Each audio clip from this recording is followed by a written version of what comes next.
Okay. I want to preface everything I'm about to say with the fact that I've been a Pokemon fan for as long as I've been aware of the series, with some time off. I've loved coming back to the games on the 3DS. I had a really great time with Shield, and I'll look back at that experience fondly, and I really have some new favorites and great things to look back at this generation with. And as someone who also just spent $30 on the expansion pass, riding pure hope, nostalgia for days gone, and the end of a big week of a mini quarter-life crisis, it's time to talk about some Pokemon.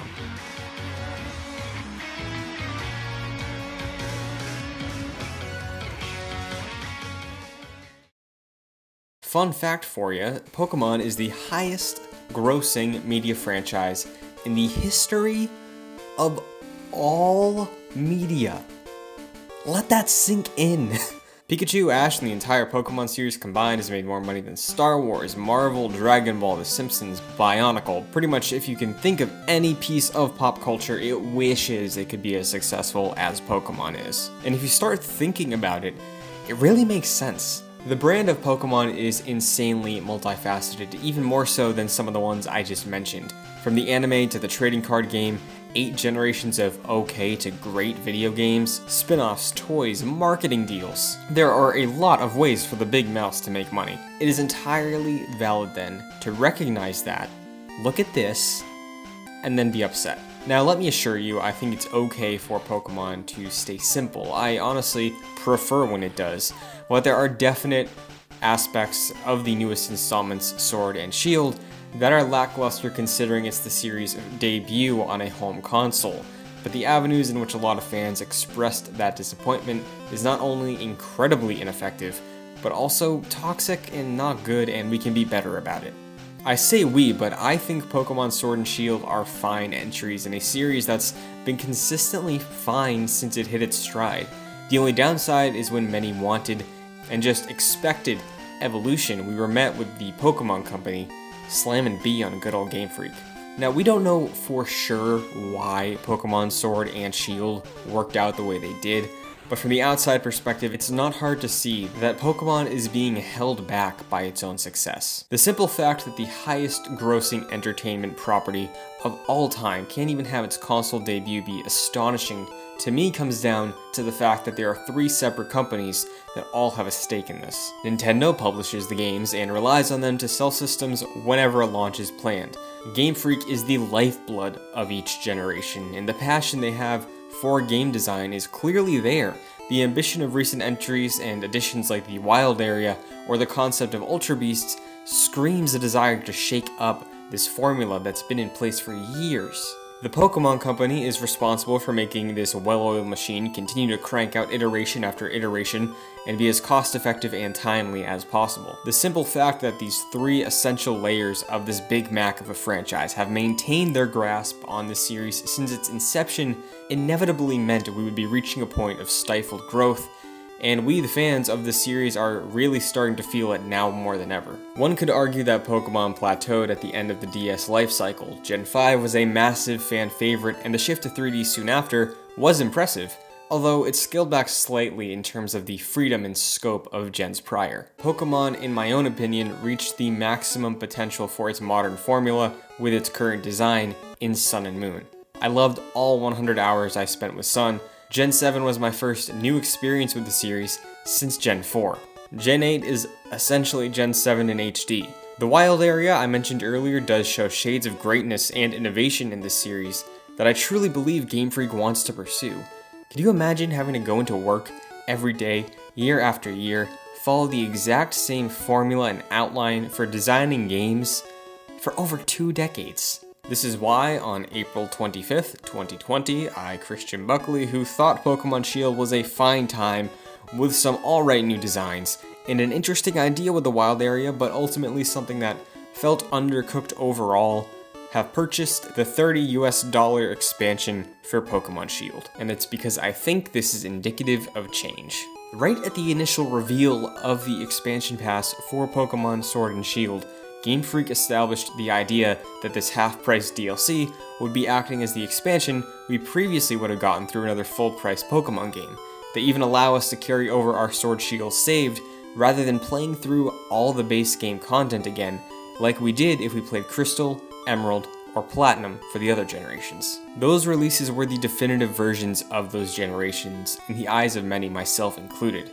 And while I don't think the Isle of Armor or the Crown Tundra are going to quote-unquote fix this generation, I do think they're going to chase what Sword and Shield desperately need: an identity. The addition of the wild area is fascinating to me because when it was first shown off, I thought that Game Freak was finally giving us the open world Pokemon adventure everyone has always speculated and dreamed about. No, not Breath of the Wild Pokemon, I'm not that naive, but a step in that direction. And I was happy to meet them in the middle on that. But unfortunately, the scope of the wild area, as impressive as it is, does feel a bit barren and lacking in its full potential. The further I've gotten away from my time with the game, the more I've come to realize that the ambition of the wild area was too big for its own good, or rather too big for the timetable that Game Freak was working with. I'm not trying to drum up conspiracy here, but to me it does seem that the seed of an idea about an open world with Pokemon roaming freely does come across as Game Freak wanting to appease the dreams of longtime fans, as well as branch out into new forms of game design for their own creative endeavors. It just probably needed more time and optimization, if performance is anything to judge by. Enter the expansion pass. As we've seen briefly in footage for the Isle of Armor, the first part of this expansion so far, although the full map is a wild area, we have a diverse but cohesive piece of nature to explore. Hell, the map even has buildings on it we can enter. That's already a huge step up from the main game. That's only building is a daycare with its staff outside the building because they prefer you not watch the breeding process. If you want to do that, you have to go to the other daycare. But when we sit down and look at the fact that the map is just a wild area, when the wild area we already have feels underdeveloped, does open up a lot of valid questions. Am I paying $30 for just empty space sparsely filled with Pokemon I could have already had in my party last gen? Is my favorite Pokemon being added now behind a paywall, no less? And the big one, permitting the DLC actually delivers. If this is so good, why do I need to pay extra after already buying Sword and Shield, a $60 game? Well, the fact of the matter is you don't need to pay extra after Sword and Shield. As we've established, many enjoyed the game and thought it was another competent Pokemon adventure, but ultimately had some ideas, namely the wild area, that hadn't been fully fleshed out. Nintendo has historically delayed any game they feel needs the push to be better for it. Animal Crossing was delayed out of 2019, and that game is doing stupid well now. Breath of the Wild was delayed almost annually for a few years there, and is now viewed as one of the best games ever made. Metroid Prime 4 got cancelled and rebooted over after a year of development time, and I'm sure that the version of the game we get now is going to be better for it. So why not Pokemon? Well, I think we have to look back to the Big Mac of it all. I'm sure given the chance, Nintendo would have gladly given Game Freak the time to breathe and make the game they were most happy with, but the Pokemon Company has a schedule to be synergistic with across the brand, with Gen 8 merch, the anime, and movies to worry about. It's evidently a complex beast with more cross strings than a Tangela, and honestly, I'm not here to unwrap it. Just observe and see that our sweet boy may learn to brush out the knots in his hair someday soon. Having time to work on 2 additional wild areas and only 2 additional wild areas has me hopeful that Game Freak can capitalize this as a chance to almost relaunch Gen 8. I don't think they'll be able to win over the 4 people that didn't end up going through to buy the game after their displeasure leading up to launch, but I do think they could garner some much needed positivity if they're able to turn this into a Taken King moment for this game. I say Taken King, but I do think Bungie dealing with Destiny is a great comparison, honestly, at least in the overall story of a game's legacy. It's not a perfect analogy, but if the Taken King moment comes from the next generation of Pokemon games in 2021 or 2022, I do think we'll be looking back to the Isle of Armor and Crown Tundra as pivotal moments to the next step for Pokemon. Not needing to retool code for the 3rd version and allowing the development of new content to quite literally be all killer, no filler, means that there's no time being wasted in this DLC's development. Really going in on this focused content allows them to flesh it out, better optimize their schedule, and with the hindsight of this development, go into the next generation with 2020 vision. And looking to the future, I really think this shift to an expansion pass rather than a 3rd game will only help. if not for every future generation, then at least the next one for sure. While I'm personally banking on this being the road that we inevitably go down with Pokemon, I'm prepared for the bumps, but I think sooner or later it's going to end up happening. And if we do want to dip into legalese for a moment, there's a term called fiduciary duty. Basically what it means is that legally, companies owe investors and employees of said companies to make choices that will eventually lead to everyone involved being able to make more money. Isn't capitalism just great? Pokemon Sword and Shield sold very, very well, but I know that even some of the bitter fans that bought the game have either sold it or moved on to never touch it again. And while that's fine for now, as the game sold incredibly well, it's the fiduciary duty of the Pokemon Company to ensure that Game Freak and Nintendo can continue to make more money off future titles, and to do that, you need to expand your audience. Over the past year, I've been able to get a fresh perspective on the series from my two friends, Jack and Kevin. Both of them have been playing games since they could pick up a controller, and despite being aware of Pokemon, they had never played a game.